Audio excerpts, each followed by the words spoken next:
This is the flat changing step. Obviously this tire doesn't have a flat.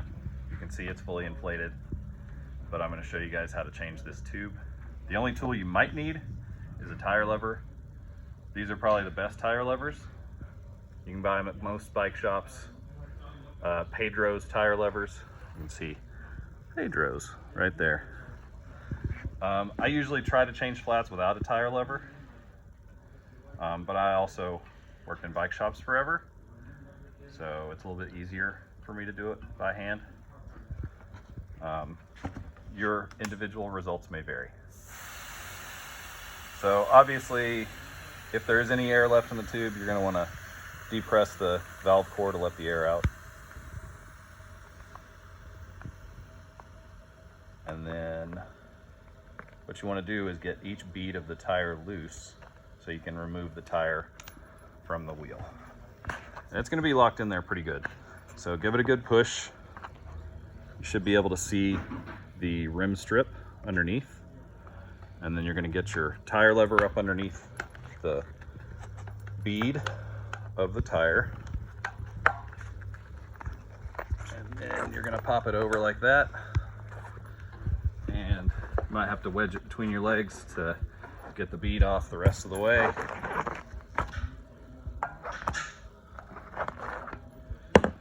And then you can remove your tube.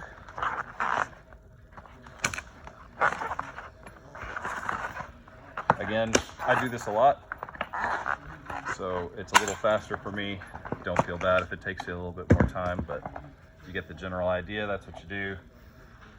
Then you're going to check your tube, see if you can find where the hole is. If it's totally flat, you're probably going to be able to see the hole really easily. Most common types of flats are going to be thorns or pieces of metal you pick up off the road, piece of glass, whatever. So thorns are harder to see because the hole is going to be really small. So if you can get some air in this thing, what you can do is kind of run your hands over it and feel for the air coming out of it. At that point, you can either choose to patch it if you've got a patch kit, or just put a new tube in. That's usually the best thing to do. But before you replace your tube,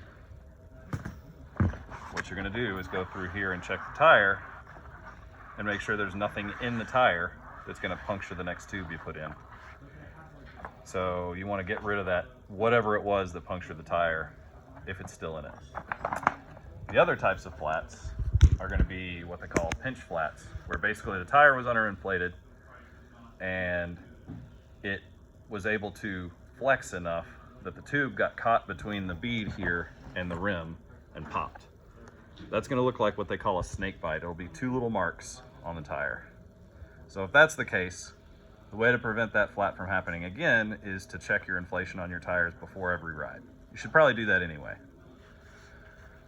So we've got our tube out. We're going to pop our new tube in. We're basically just going to reverse the process.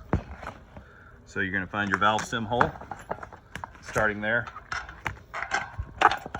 Pop your tube in by the valve core. Slip your tire in, or your tube into your tire, rather. Get it all the way around there. And then, again, starting at the valve stem, you're going to work your way around the tire. Push that bead back on until you come back to the valve stem. Sometimes you might have to turn it around like this and pull on it. If you can avoid using the tire tool, this is where you really want to avoid it, because you could pinch the tube and pop it. So now you got your tire back on, you reinflate it, and you're good to go. That's it. That's changing a flat.